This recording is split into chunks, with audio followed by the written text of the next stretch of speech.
Good morning, everybody, and welcome to the Trade Talks Live, where we come live to you every day at 10 a.m. Central Time to talk trades for an hour. We cover national news, where's the work, MEP, METs, tools, safety, cover a little bit of everything. We dive into all of it. We do want to thank Leak Pro for sponsoring today's episode. And I know below you see it says Roger and Squirt. I assure you he is headed in. We said that we were going to be special live from on site today.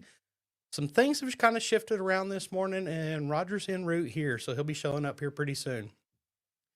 We do want to thank Leak Pro for sponsoring today's video, where they build the most precise leak detection system for professional plumbers. And if you want to check out the equipment, you can visit www.leak-pro.com, or you can give me a call at 1-8888-LEAK-PRO, and we can talk about equipment. Also do in-person training here just outside of Dallas, Texas. So give me a call and let's talk about it. So kicking it off today in our national news, builders stockpile materials amid tariff concerns. Tariffs are something that we've known have been coming. We've heard about it a lot going on. Steel, lumber, a little bit of everything. Guess what? People are starting to prepare for it. This is something that we've been talking about on this channel a lot. Is one of the best ways to do it is to stockpile some things. Some contractors are doing this, but I'm sure that a lot of vendors are doing the same thing. So you may want to reach out to your local vendors and see what's available for you right now. Try to lock in some of these cheaper materials before the tariffs came into effect.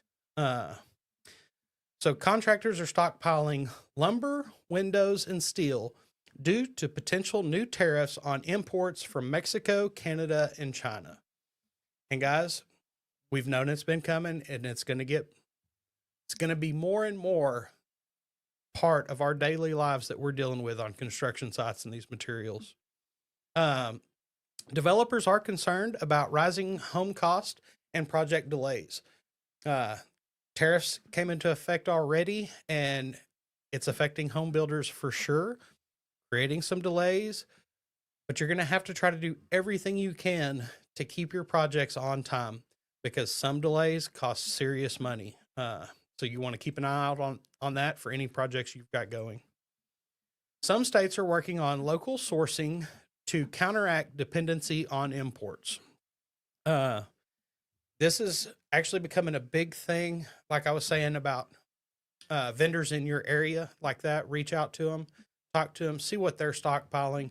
Because back whenever materials were super volatile, whenever I was doing estimating, one of the biggest things is my vendors are like, hey, I've got a whole bunch of stock of this, so any jobs that you're bidding, I've got a real good price that nobody else is going to be able to match right now because I've got it locked in early and on time. So that's huge, guys. And how can builders adapt to financial uncertainties caused by tariffs? By securing long-term supplier agreements, exploring domestic manufacturers. Glad that domestic actually gets to compete now, and that's the reason that all these tariffs have come into place. And also adjust project timelines to mitigate cost spikes. Sometimes you're going to have to stretch a timeline out a little bit, but you've got to work with your customers and the builders, things like that, depending on which projects you're on, as to how this is actually going to affect the overall project. And you've got to have some clear expectations. Main thing there is to communicate clearly as to what's going on, what all's affected in your world, how it's affected. Is it causing delays or anything like that? Is it going to take longer to get something in? I worked in HVAC world, and we would have a lot of long lead time equipment, things like that. So hopefully you've already got all of your big equipment locked in before these tariffs really came into play, for those to be affected. Sounds like Roger got in. He was out dealing with a Halo install this morning at my uncle's. Got a bad one? But guys, this is something that you can really do try to get ahead and have all the materials that you need on a day-to-day basis that are always adjusting, because as these materials run out, you're going to have to order more, things like that. But then tariffs are going to become more and more into effect to that bottom line. And we don't want to lose money doing jobs, doing the same thing that we're already doing. And that's not why any of these tariffs are coming into play. It's to help us in the future, and that's where we're headed. Morning. Here's where we're headed. How are we doing today? Doing good. Cool deal. Hello, everybody. I've been out working or pretending to. Where you at? So we were just wrapping up with the builder stockpiling materials. Yeah. For all the tariffs and everything. Just cruised through all of that, actually. I love it. And just wrapped that up. So let's talk about the bottom line. The impact of tariffs. What is this going to do on construction costs? Because we were talking yesterday to a plumber from Canada. Yep. And, they're looking at it too. So how is this really going to affect, are the new tariffs going to increase home prices? Because I know that they're talking about it with lumber, steel, those being the two biggest windows, things. Lots of things. New tariffs could increase new home prices by 5 to 20%. Man, It's possible 20%. So a $500,000 home's now $600,000. Went up 625. Dude, that's scary. 600, yeah, quick, just because of tariffs. But in the future, this is all going to balance out and level out, so it's going to be a good thing. I understand the big grand scheme of it all, but I came up union in my trade to kind of learn, hey, when you can get domestic on a job, get it. Built a little Buy better. American. I loved weld bend. Okay, I was a pipe fitter. Hey, you get weld bend fittings, you don't have to check them and make sure that those 90s are square. Oh, I know. They're square. And you know what? As a plumber, I never think about that. But, when you go down and talk to welders, it's like, man, what's taking so long? It's well, this 90 was out of square. Yep. It's like, what? Come on, don't tell me that. It sounds like a great story, but a 90 is a 90. Not always true. Right. Sometimes they'll come out 92 degrees, 87 degrees. I've had some weird ones, and it's like, dude, I've got to take this much of this face off to make it a true 90 to where we can actually use it, or it's going to have this giant gap on the backside. The welder's going to hate me and be like, hey, you can't fit for nothing. It's like, well, give me a real 90 and I can. So if costs are going up and tariffs are going to be enforced, I'm sure we're going to be talking delays. Yeah, they're also limiting new projects because of the uncertainty here. So it's kind of like they don't know when they could guarantee that done date.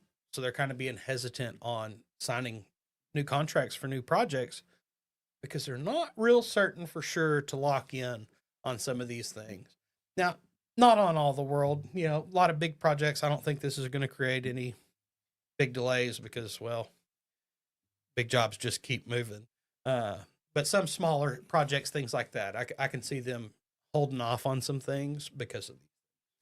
Okay, so and we're talking 20%, and this is mainly homes. Mhm. Are new buildings going to cost 20% more? I'm going to say it's possible. I don't see why a new home would be 5 to 20% more, and a brand new building wouldn't be 5 to 20. I'm just So, yeah, now a lot of things are locked in already. And that's my curiosity here is the tariffs came into effect. What about everything that was already locked in? Are tariffs going to affect that anyway because that material is still materials coming? weren't bought, yeah. So we'll have to kind of see how that plays out. So we've been talking a lot about the engineered wood. Mm-hmm. Yeah, alternatives. Would that be a smart idea? I think so. If it's domestic, for sure. Oh. I would definitely start researching some domestic alternatives or match like for like. Alternatives are great though, and see what's out there that's going to match that price point that you're really needing. Or even if it costs a little more, if it's going to last longer, you can sell that value. Yeah. So you're going to have to do a little research here. Keep your mind open and look at a bunch of different things here, mainly domestic, local. That's where everything seems to be headed. Okay, so if you're a construction company, how do you help manage all this? How do you help? I'm going to say CYA, but because I mean we got to. I can't just tell you, look, Mr. Wakefield, I can build you a house for $500,000, knowing that in the next 6 months it could be $600,000. How do I manage that? How do I control that as a contractor? You can adjust supply chains, things like that. Talk to your vendors, ones that are stockpiling, like we were talking about earlier. Incorporating cost fluctuation clauses in contracts. We did this a lot. Whenever material was really volatile, you couldn't keep a good price for an hour. It's like, look, here's where it's at right now. Here's an allowance that we've included for fluctuation and increases. You may get some of it back. You may not. This is what we're putting in as a placeholder, though, to CYA more than anything. And also exploring prefabrication to reduce waste. That's a huge one. If you're not prefabbing now, start. It's time. It's time to jump on that bandwagon for sure, because it truly does cut down a lot of waste, because you know every piece that you need, how long you need, so you can cut the maximum amount out of your materials that you have. And look, this is why if you're not subscribed, hit the subscribe button, ring the bell. That way you get notified, because we talk about the updates on this stuff all the time, guys, and alternatives. So let's get into safety. And I got to do an interview for a TV show the other day. And when we're looking at safety, it was really neat, because that's kind of what we were talking about. And I want to find my deal here. Maybe. Here we go. Maybe. Go. Where did they go on here? That is right here. Gotta be a drop. Oh, yep, no, right there, no. overlay. Yeah, but that's drop down. Oh, no, it didn't. There we go. So, talking about safety, I got interviewed the other day to be on a television show, and it's about natural disasters. If you're a plumber and you were rebuilding a house that was destroyed in a natural disaster, what would you do to make sure it didn't happen again? Neat stuff. Yeah, But monitoring the structural integrity, we talked just the other day about houses being built flame resistant. Yep. There's a lot of things we can be doing. Tons of things that we can do to help delay, stall, prevent, be able to salvage more of these homes that are just completely getting destroyed. But monitoring the structural integrity in all these coastal areas. We've seen them built on the edge in Malibu and stuff, where we cruised through there. There were houses that were just falling off into the ocean. Oh, yeah. And, it's devastating. Some of these inspections like this on a normal basis could let you know possibilities of what are coming, things like this. And in Malibu, those aren't cheap homes. Those are not cheap homes. I mean, just the land. I mean, it may be worth more than the house had none of it. I don't know. Yeah. But it was kind of neat. Like, that blew my mind. I mean, I'm an old Texas boy, guys. I don't think about houses falling off into the ocean. It's just doesn't cross my mind much here. Yeah. But it's pretty neat to see and just to open your mind and think about these different things. But Florida and other coastal states are seeing increased building settlement issues, because all these things happening. Don't we see that in Texas every day? We do. Our houses are always moving some, shifting some. Florida, y'all start doing post-tension cables. It kind of works. Yeah, that could be a very good alternative to start bringing in. Some high-rise buildings are sinking by 0.8 to 3.1 inches due to poor soil conditions and climate factors. A high-rise sinking 3 inches on one side and the other. We're about to have Leaning Tower of Pisa over here. Yeah. So In Florida. Yeah. New monitoring technologies help detect early signs of structural failure. You install some of these things that are going to keep an eye on all four corners of your major buildings, things like this. They're going to let you know of any shifting. And I think it's a great thing. A a lot of things that we talk about on the show are preventative things. And this is just a step in that same direction of how to maintain, know what's coming, be able to be prepared for it to prevent disasters. And we're talking about all these new technologies and monitoring and stuff like that. If we can monitor air conditioners, we can monitor plumbing systems, we can monitor water heaters, we can monitor everything inside of a building. Why can't we monitor, is the house shifting? And I say house, the structure, whether it's a building, a house, whatever it is it shifting? How much is it shifting? Foundation companies walk in and use like a water level to tell you the different elevations of the floor all around the house. But what if we built houses that had all that already built in it, where it's an app on your phone, you look at, I know this is a mouse, not a phone, but it's an app on your phone, you look at it and it's like, hey, this part of the floor is shifted 1/4 of an inch last month. Now it's 3/4 of an inch. We need to get something done quickly. Yeah. To be able to have that alert and know, because that's also going to tell you, oh, there might be a leak under there. Oh, there's something that's causing this issue and problem. So let's dig a little deeper and figure out what the problem is to help prevent issues. All right, so let's talk new construction, because a lot of people are investing into new construction. Now, there have been VC groups, private equity firms, things like that have been investing in service because, guys, I don't know if y'all know this, but the trades are essential. But let's talk about Eli Lilly. Okay, so Eli Lilly's $27 billion investment in U.S. manufacturing plants. He will build 4 new pharmaceutical plants in the U.S., creating 10,000 plus construction jobs. Guys, let's quit creating construction jobs. We need more people in the trades. I'm just going to throw, no, don't quit. I'm joking. But guys, we need more people in the trades. We need to look at how do we work on that, because all we keep talking about is growth and growth and growth and growth and growth. And we're not getting more people in the trades. We're actually losing more people in the trades. Yes. Losing them on a daily basis. More people are retiring. And in the next decade, it's going to get scary bad, guys. It's definitely coming.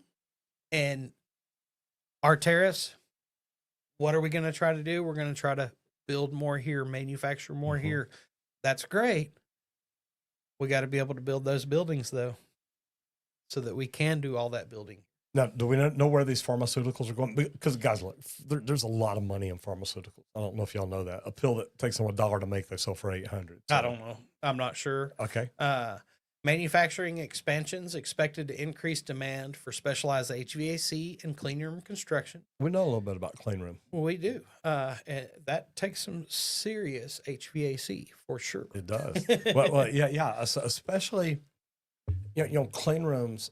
And guys, it's slower work once you're in there, because clean rooms, you smock up. I mean, literally, God, you got to figure you're wasting, I'm going to say 2 hours a day. Don't mean that jokingly, but by the time you smock up in the morning, let's say you don't even take a break, but you take a lunch break. Now you unsmock. Now you come back after lunch, you smock up again. Now at the end of the day, you unsmock again. And that's probably 2 hours a day, 25% of your day gone just getting smocked up. Am I about right? I'm going to say about pretty 30 close. minutes, Like, pretty close. I feel like the quickest, once you go in that first time for the week, because you get your a shoes, you get a new smock hanger. every Yep. week. Like you go get yours, and then you get your spot. The fastest I feel like I could possibly smock up and head into a clean room was probably 10 minutes. Okay. And that's running in and grabbing your stuff on the way in, because you're hustling. I was an apprentice, guys. So it was always hurry up because somebody's waiting on something. Yeah. Okay. 10 minutes is probably the fastest. Okay. But did you do it 10 minutes every single day? No, definitely not. There were times 15, 20 minutes guaranteed. Like that first day of gathering everything, unpackaging, doing all that, guaranteed that was 20 minutes bare minimum. Okay. And that's trying to hurry up and do it too. But sometimes you spend 30 minutes in there smocking up because there's so many people. And I'm working in time. You got to go to the restroom before you go in. Yeah. Yeah, You got to that's make true. sure because Yes. because if you go in and 20 minutes later, now you got to go to the restroom, there's another 45 minutes, Yep. 40 minutes to Undone. unsmock, use the restroom, and smock up. That's it. Yes. Lots of time can be lost here. So it's huge. And more when it comes to that clean room side, that's more when they're actually making Tools, yeah. pharmaceuticals in there. Tools and pharmaceuticals. So it won't be too bad during the construction process until they start to actually classify those clean rooms and get those certified. And they expect all this to be done in 5 years. Yes. 4 major pharmaceuticals. 4 major pharmaceuticals to be completed within 5 years is what's expected. Mm. We know how construction timelines go. Sometimes they go longer, sometimes they get squeezed tighter. So we'll see which way this one heads. And if you want to get in this, specialty contractors in HVAC, electrical, clean room construction, start looking for these bid opportunities coming along because they are on the way. So in mindset growth, you've got to invest and brace for new things.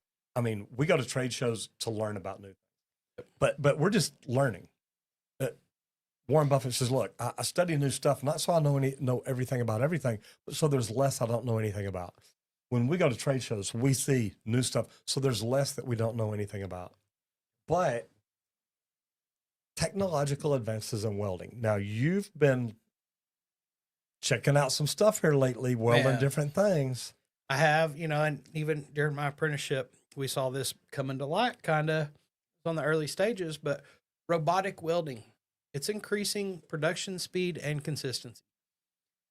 Mainly for assembly line things, all these automated welders.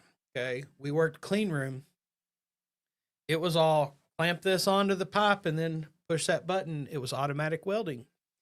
You have to have a skilled person there maintaining everything because power fluctuations change how that weld ends up coming out.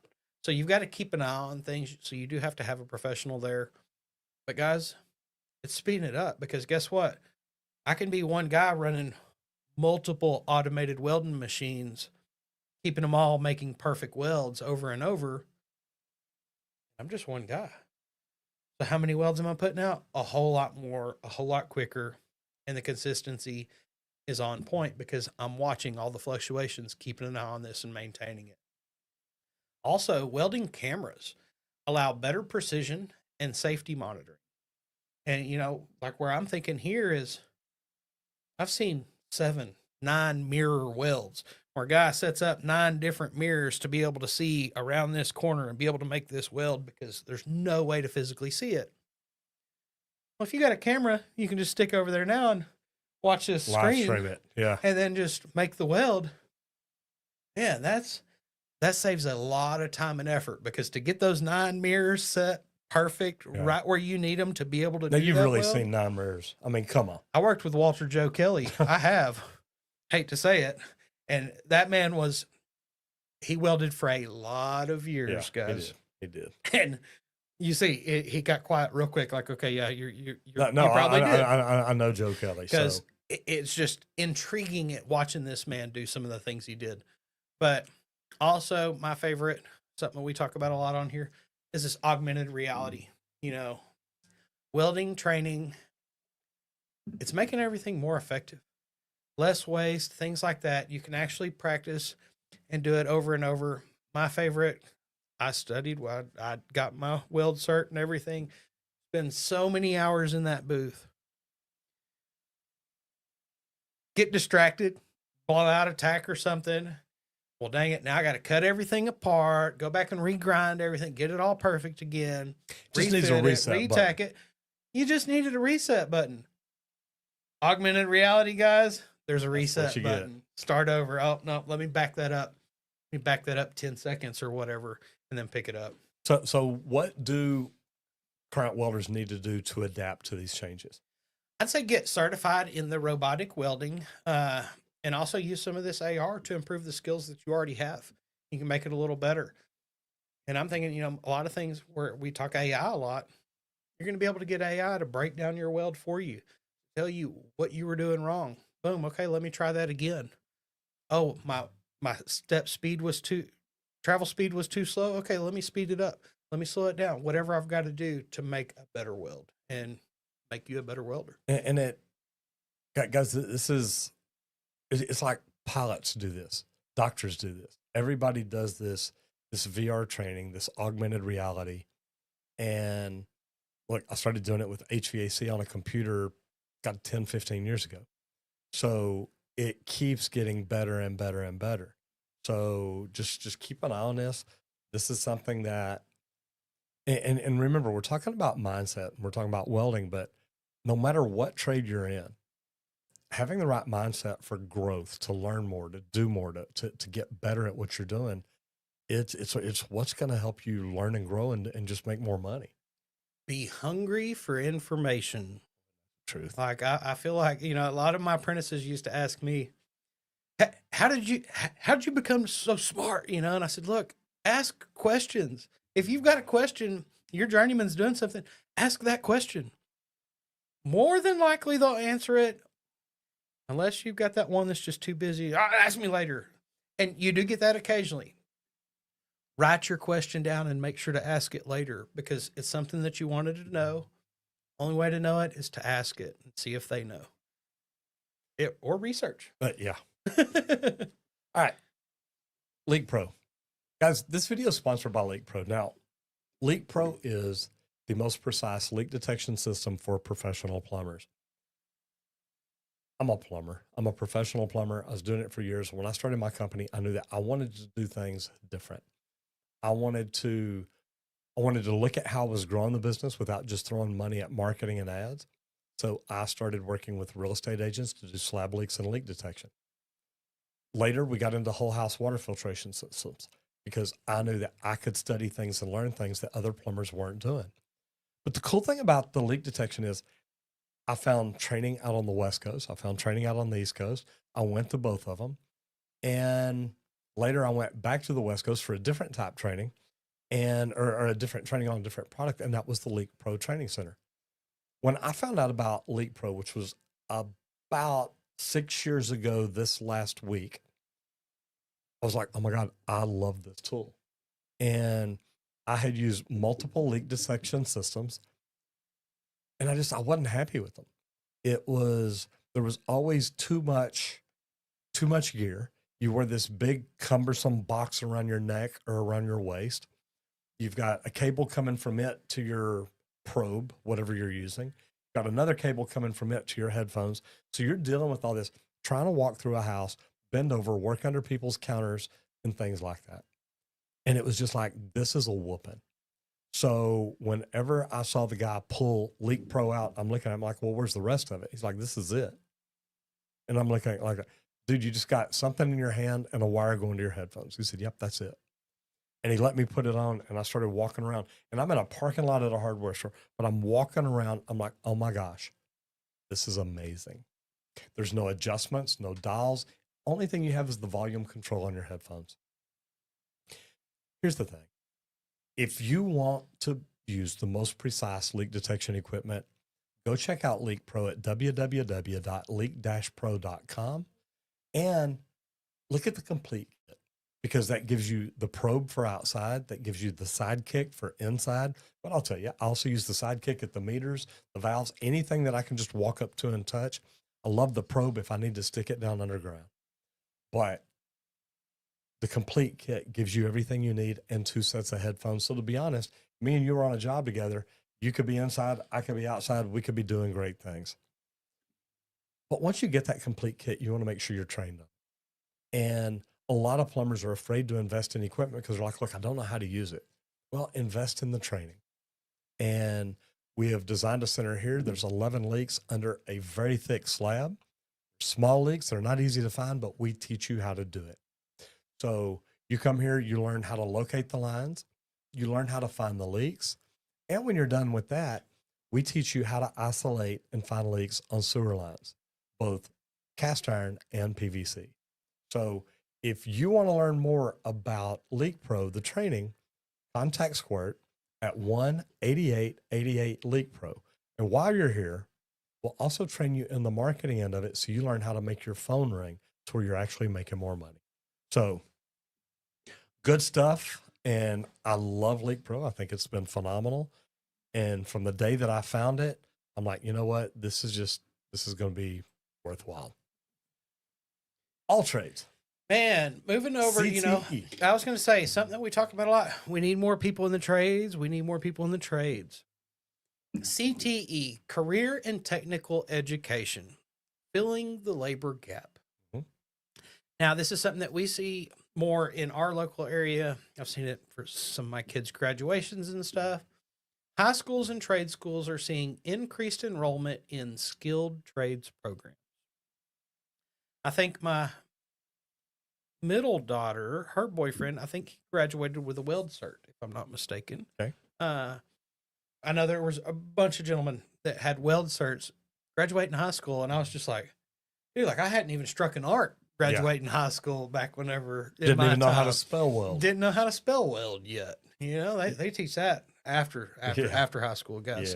Yes. But I love that they're starting to bring this into school systems and teach kids trades are a good thing.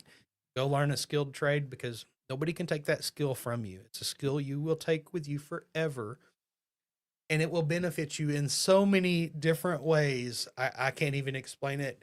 None of your teachers could either. CTE programs offer real-world training and help fill the skilled labor gap.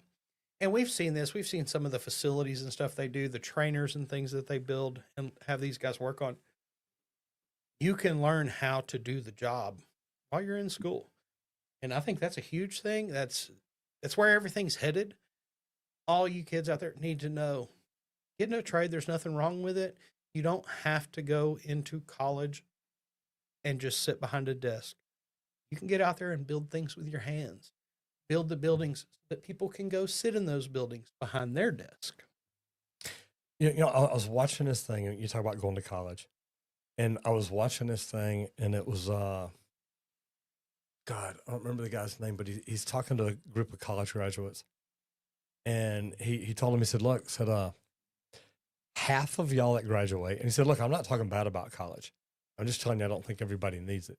But half of you that graduate college will get jobs that you don't even need a degree for. Not that it's not your degree. You're going to get a job you don't need a degree for. Why spend would you spend $100,000 to $200,000 to get a job that you don't need to spend $100,000 to $200,000 to get? Not me. Yeah, That's just not how my mind it does works. not. Yeah, I can't. I'm a plumber, and I can't even make that stuff add up. It doesn't make sense. Well, I feel like I was watching a show and they were kind of joking, and you had to have a degree, college degree, to work in this place. And somebody was like, well, what was your degree in? And he's like, oh, got a master in theater or something like that. Has nothing to do with the job that's going on. And it's like, oh, really? I've got to have a college degree to work here, even though it has nothing to do with the job I'm actually doing. Okay, yeah, let me try to get one for you. It makes no sense. It's like, man, don't make the requirement if you're not going to even look at it and go, oh, what did you learn? Does it pertain or not? One thing when you're going in to one of these trade schools and you're learning a skilled trade, that's what you're learning. That's what you're going to become a master in, hopefully. Hopefully you're going to stick around and put in the hours to do that. I can recall, like, when those hours hit, you could truly tell the difference between somebody that is still learning and somebody who's actually mastered it. Yeah, they're still learning some of the new things that are coming, but just to watch the way their mind works and how quick they can put a job in for some of the simple things, it's pretty wild. And when you look at it with everything we're doing, guys, we need more people. Every time Randy and I get on here, we talk about new things coming along, new money being invested, new projects, new this, new that. But at the end of the day, we still need more people in the trades.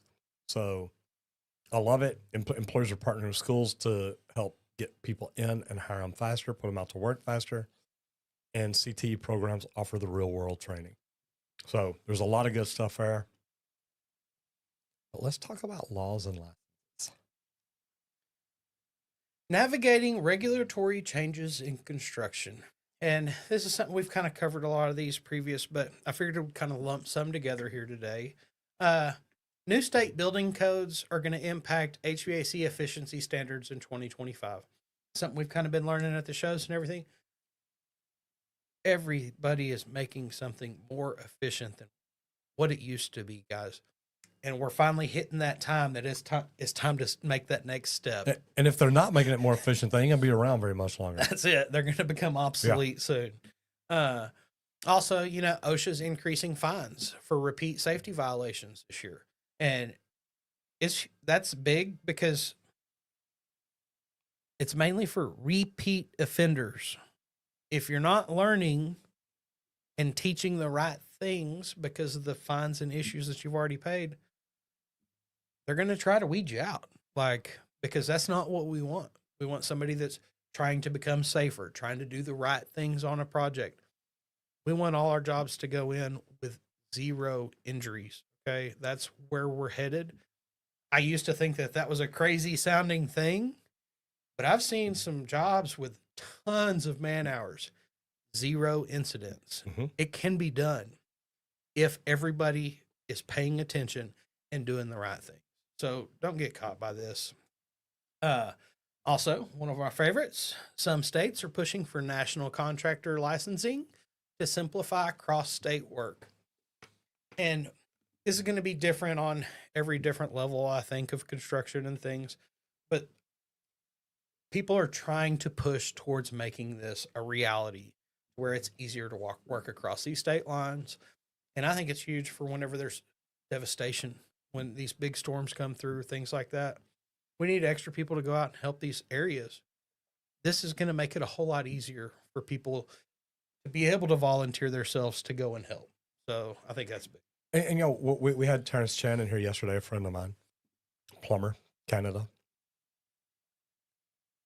When they get their journeyman, basically they can be a master. Okay. They just have to learn to pull permits. They do all that, but that's their high level.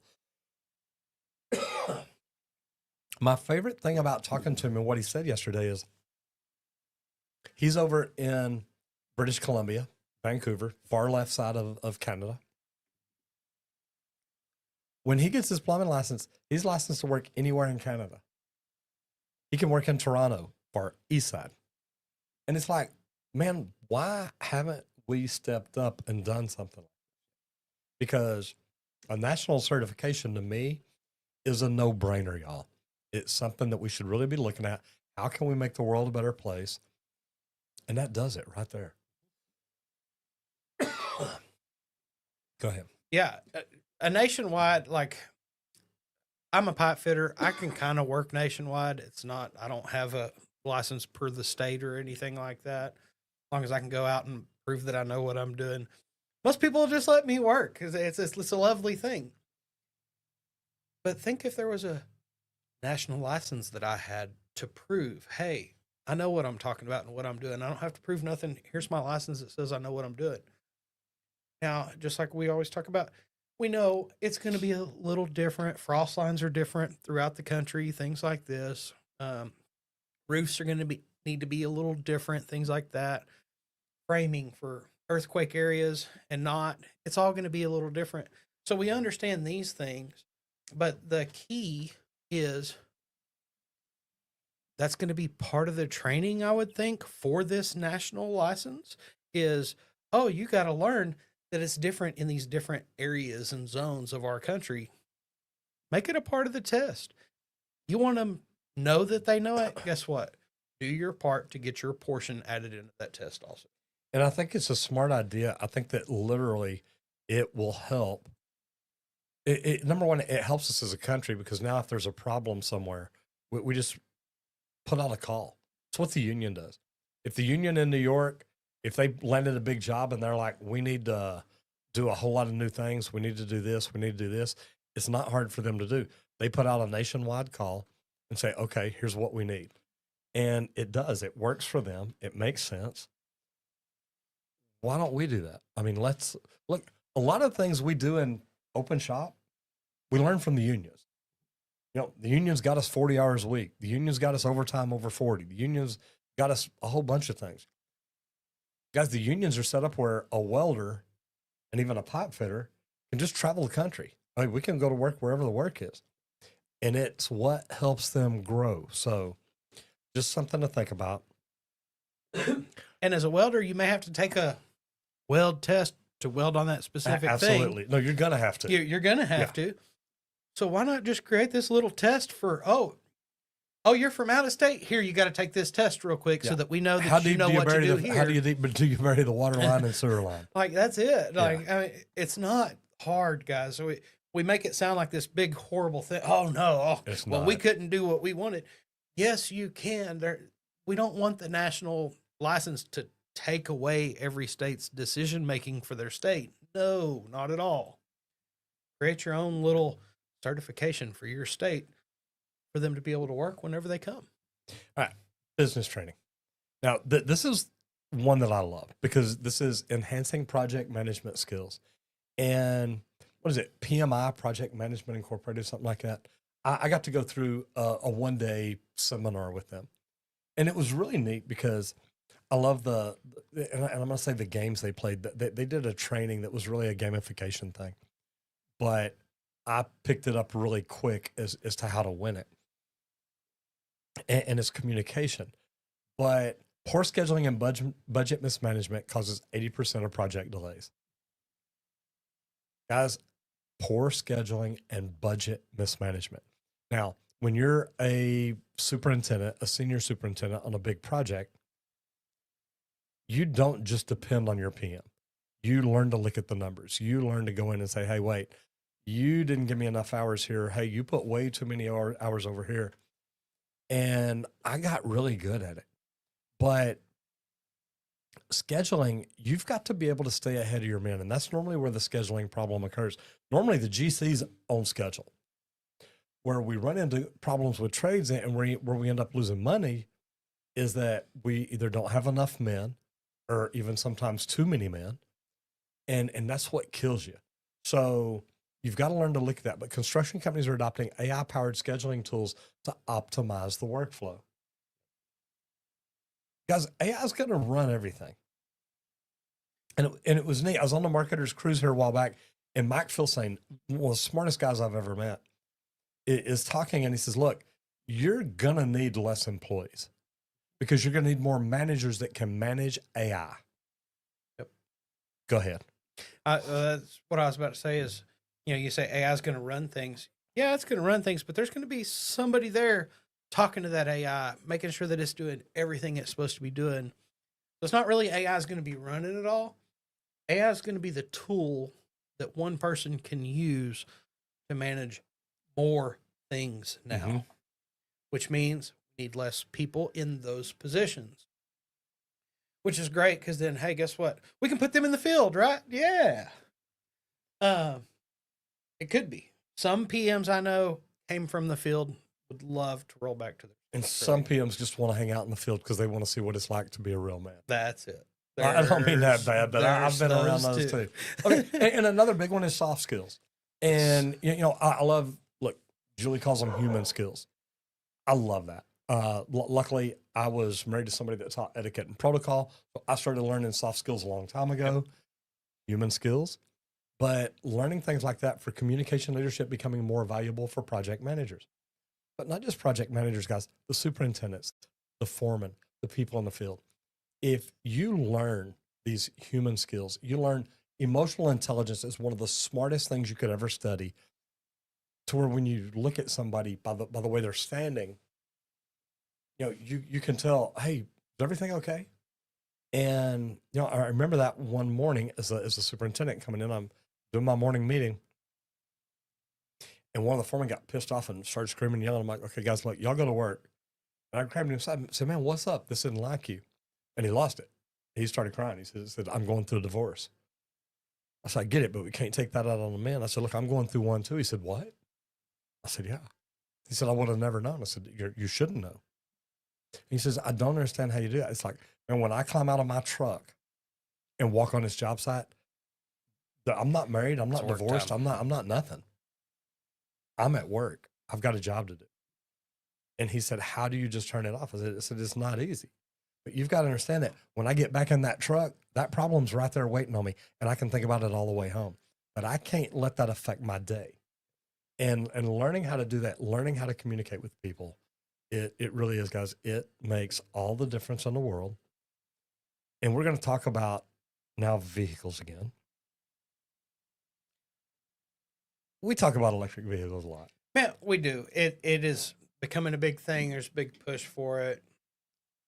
The infrastructure, we're trying to create more charging stations and capabilities, things like that. So there's always this And we're not question. trying. We are. We're building. It's more. happening. They're coming everywhere. It is Yeah. happening. So the big question is: should construction companies invest in electric work trucks? Oh, so they're being pushed. Okay, Ford, Chevrolet, and Rivian are pushing electric vehicles for fleet services. Yeah, can be good, can be bad. Something that we talk about a lot. There's pros and cons to every decision that we ever make in construction, and what tools we pick or which vehicles we use. So you're going to have to weigh it out for you and your world and your capabilities.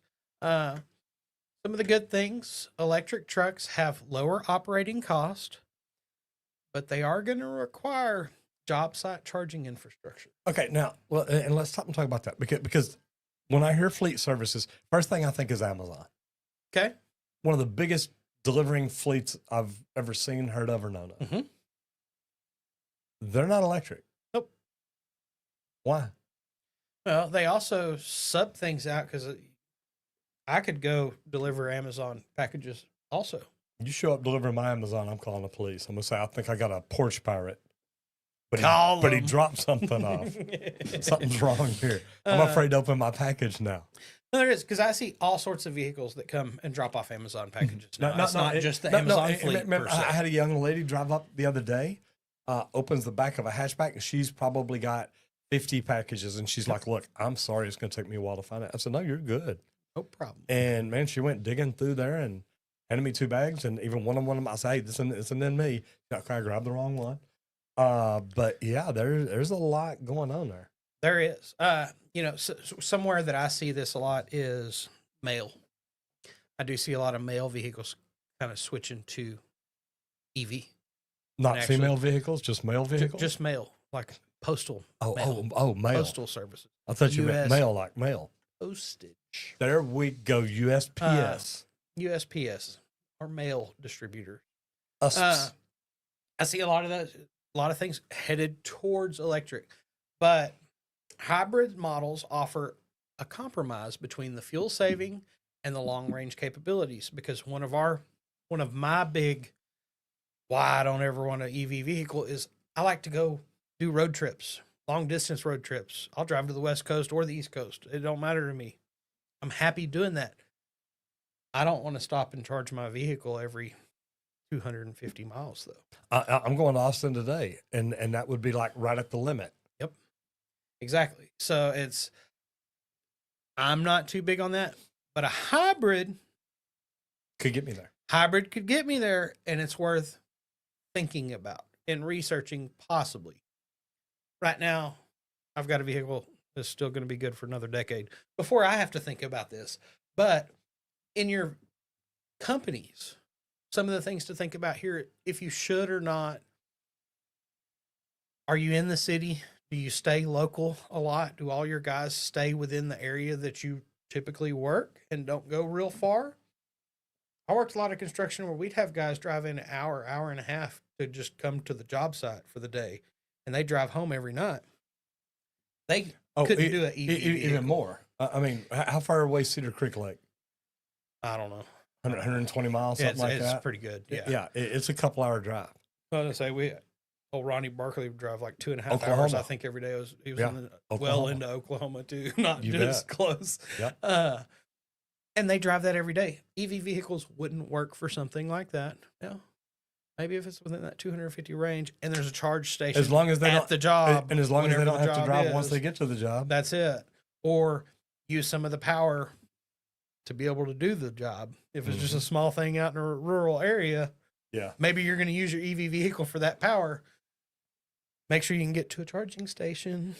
Yeah, we can do that with our vehicles, but they're not EVs. That's but, it. But we have the inverters on them, so we can go to power. So these are a lot of things to think about, guys, because EV vehicles, they can save you money, wear and tear, things like that. You know, less maintenance for them for the most part. No oil changes, and That makes it that'd be nice kind right of there. nice right there. I'm telling you. So And no DEF. I've got to put DEF in mine before I leave. better pluck that out. I know. So yeah, it definitely something to think about. We know everything's headed towards it, guys. So try to figure out: do you go EV? Do you go hybrid? Or do you keep gas or diesel? Whatever you. So one of my favorite topics, we're going to talk about social media. Today's social media spotlight is welding education, and it's welding tips and tricks on YouTube. Now, Jody Collier's a leading educator in the welding community, or say weldering Love it. community. You know, he's weldering.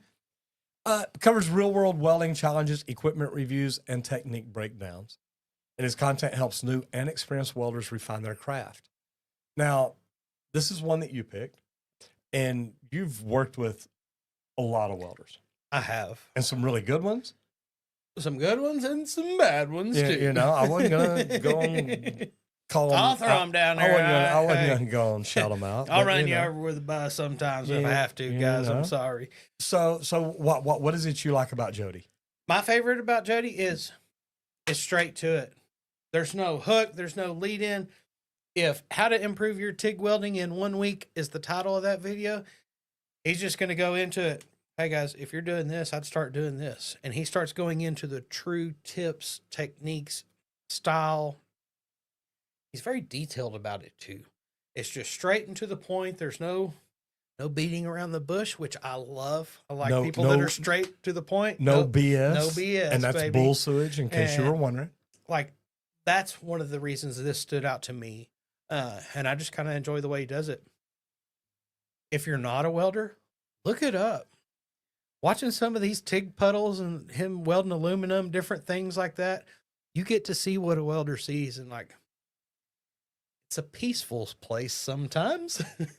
Now you look. I know you've watched this and looked at it. So the best welding helmets for 2025. I don't know. Product reviews. I'm love sure, that. and it's going to be a lot of the auto darkening, things like that. They're going to work The latest, really well. greatest. Latest and greatest. Yeah. The main thing for auto darkening, guys, if you are a welder out there, to not do this over and over and over and then tweak that spot in your neck from dropping your hood and raising your hood over and over. Auto darkening is nice. Yeah, you just literally go. As soon as that just arc start. starts, it goes dark. So this is real good. And you can get auto darkening lenses for the Gorilla helmet, head. yeah. Any helmet you got, they make them for them, guys. It's a good thing to get into. And he's probably going to go into like comfort, different ones for different scenarios, pancake hoods, things like that when you're in these tight spaces, old pipeline hoods. There's so many different types of welding hoods out there. If you haven't researched any, check some things like this out because there's a lot of different options. I've seen a sock hood that they just pull on like a little sock, and it's got the lens so that they could stick their head in this tight space because no hood would actually fit. So there's some cool stuff out there. I used to have one like that because of what I was doing on stairs and stuff, and sometimes we had to get down where basically you're laying on the ground, and it was just like a piece of leather that was tied together at top, and it kind of fit your head, not real tight, but tight enough. And then it had the welding hood cut it, so you had your little lens that you folded up and down. And look, I'm not a welder, but every now and then, it's like for a structural something like that, working stairwells, that was easy to do. And it was fun, but it was neat to see what kind of different stuff was out there. I want to jump into the comment real quick because Stephen asked a question. Says, "What is the best plumbing advice you've ever given to a plumber?" And Stephen, I would say that it's never stop learning, no matter what trade you're in. I can give a lot of different advice. Know where the water shutoff is. Have the right tools. Use the right tool for the right job. But at the end of the day, and it's any trade you're in, to be honest, any profession you're in, never stop learning. You have the ability to grow to become whatever you want to be. And if you're a plumber at a company and you think, oh my God, I could never be a company owner, that's your mindset. That's all that is. But the more you learn, the more you grow, the more opportunity you have, the better off you're going to be. And, and I know I talk about Warren Buffett a lot, but he says, look, I don't read a new book every day to learn something new. I'm not trying to learn everything about everything. I'm trying to make sure there's less out there that I don't know anything about. And to me, I'm just like, boom. At that point, I started listening to more books. I started reading more books. If I'm at a conference and somebody says, oh my gosh, this is an amazing book, I'll write it down. If I may get on Amazon or Audible, if it's on right then, boom, I'll order it. There's some on there I've never gotten to. But there's some out there that I'm like, oh my gosh, I cannot wait to get to this book. So things like that are big to me. I'm a learner. I'm a student. And I think that is probably the best advice that I've ever given to anybody is here's what it's all about. I think mine's ask the dumb questions. Why? Because you needed to know it. Like, there's not a dumb question out there. If there's something that, because my brain works weird, it comes up with all sorts of weird questions that it just needs to know the answer to. Ask the question. That's the smartest thing that you can do because it's going to ease your mind, but then you're going to understand something just a little bit more. And every dumb question or good question you have, you're learning a little more of something that you were actually intrigued in. And that's going to make you a better person at anything you're doing in your craft.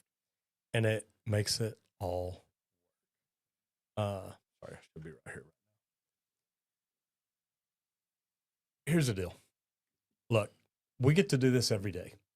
And I want to say thank you to Leak Pro because they allow us to do this. They help us do this. Squirt builds the most precise leak detection equipment I've ever seen. We're constantly trying to improve it. We've got new boards in. Have we tried those yet? Not yet. Played with those? I've got to get some plugs. Okay. So we've got new boards in. We tried to upgrade them to make the sound, the audio even better. We got new potentiometers in, which you say are going to be even better. Yep. And it's like, look, we're constantly looking. The very first thing we did is upgrade the case. But we wanted a case that looked professional and rugged and lasted and made sure that when you got your equipment in this case, you don't have to worry about it. So Leak Pro is the most precise leak detection equipment and system for professional plumbers. If you're a plumbing company owner and you want to increase your bottom line, this is like starting a new business. You've already got people calling you every day to look at their plumbing. If you really want to grow your business, talk to them about sewer leaks. Talk to them about water leaks. Talk to them about a sewer water test for anybody buying a house if you deal with any real estate agents. Leak Pro, the complete kit, is phenomenal. It's for inside, it's for outside, it's for above the ground, it's for below the ground, and it works. It really, really works. There's nothing worse than buying great equipment and not knowing how to use it, though. That's it. Don't just, it's something I tell a lot of people. We invest in all these new tools. Do we invest in ourselves and the knowledge of how to actually use them and do the procedure the right way? If you don't know anything about leak detection, guys, get in touch with me. I do a 2-day training out here. I've got 11 leaks under a slab. That's 11 leaks, not 11 weeks, 11 leaks. One outside of the slab itself so that you can kind of get an idea of what that sounds like too. But I'll run you through these 11 leaks. And by the time you're done, you're going to feel good about what you're doing. You're going to know the exact sound that you're looking for. You're going to be able to walk in and pinpoint leaks just like a pro. If you want to check it out, the equipment or a training, book me for a Zoom call or something like that. You can visit www.leak-pro.com, or you can give me a call on the phone at 1-8888-LEAK-PRO. Guys, thank you for being here today. Thank you for allowing us to do what we do. And we do this every Monday through Friday at 10 a.m. Central Standard Time. So if you've already subscribed, go ahead and hit that ring bell. That way you get notified every time we go live. Thank you again for being here. We do appreciate it. And we'll see y'all again tomorrow. Thank you, everybody. Get out there and hit it effing hard. See you back here tomorrow. Bye. Bye, guys.